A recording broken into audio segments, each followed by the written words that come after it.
Hello and welcome to White Glove Reviews. In this video, we're going to take a look at something. I don't know exactly how to describe this. I don't really want to call it dumb, but it's something just a little strange.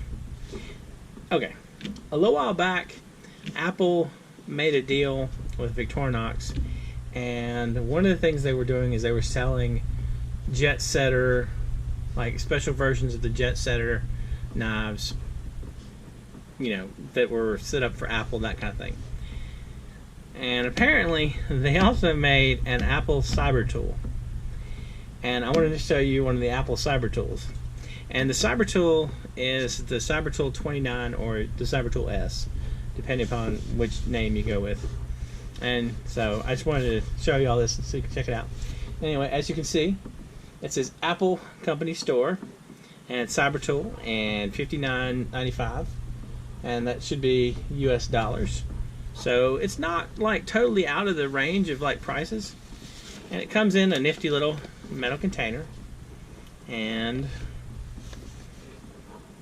talks about Victorinox and how every moment's apparently an adventure.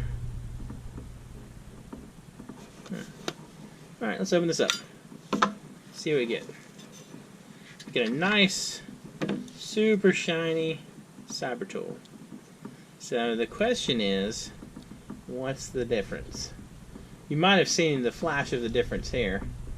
That's the difference. It has an Apple logo on it. So that is reasonably sure the only difference. Nothing else in the container. Alright. So I did want to check this and see if there are any other differences. So what I did was I grabbed my sadly non-Apple branded Cybertool, and I figured we could compare. So let's see. No obvious differences on the outside, except for the Apple logo. And both plus scales. Alright, so let's see if the Apple, let's see if we got any different torque bits, that kind of thing. Nope, doesn't look like it. Looks like all the bits are the same bits. Anyway, I can tell you that I personally am not what I would consider an Apple fanboy. I am, well, let's be honest, I'm a Victorinox and Swiss Army knife fanboy, but I am not an Apple fanboy. But were I an Apple fanboy and I was going to carry a Cybertool, I kind of feel like I'd have to carry this one, just to sort of, you know, I believe the term is represent. So anyway, kind of interesting. I wonder how well that would hold up. I feel like this would wear off with any kind of serious use, which would kind of defeat the purpose of having the fancy Apple logo knife. Anyway, what do you think? Kind of weird, kind of cool.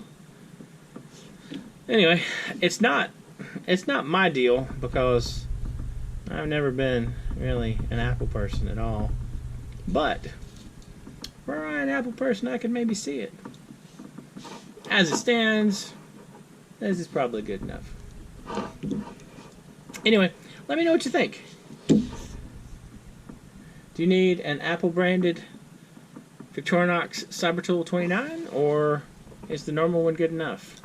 Because I mean, like, it's not like it didn't retail for like crazily out of the normal prices. So anyway, oh, if you're interested in this, and one of these, keep an eye out on eBay. You know, they might pop up there sometimes. It's kind of a weirdly specific thing though, so it's hard to say. I'll include a link in the description for the normal generic non-Apple Cybertool if you're interested in checking one out.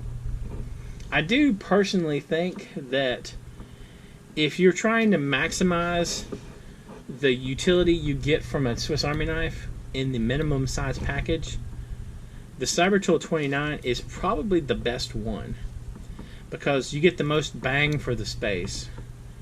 and it's got all the stuff that. It's got all the stuff. I mean, like, I think, yeah, it's pretty much. I can't. If there was some way to like put a magnifying glass on the back, maybe replace that all with a magnifying glass. But that just doesn't work. So I don't know. Anyway, what do you think? Do you need an Apple branded Cybertool or not?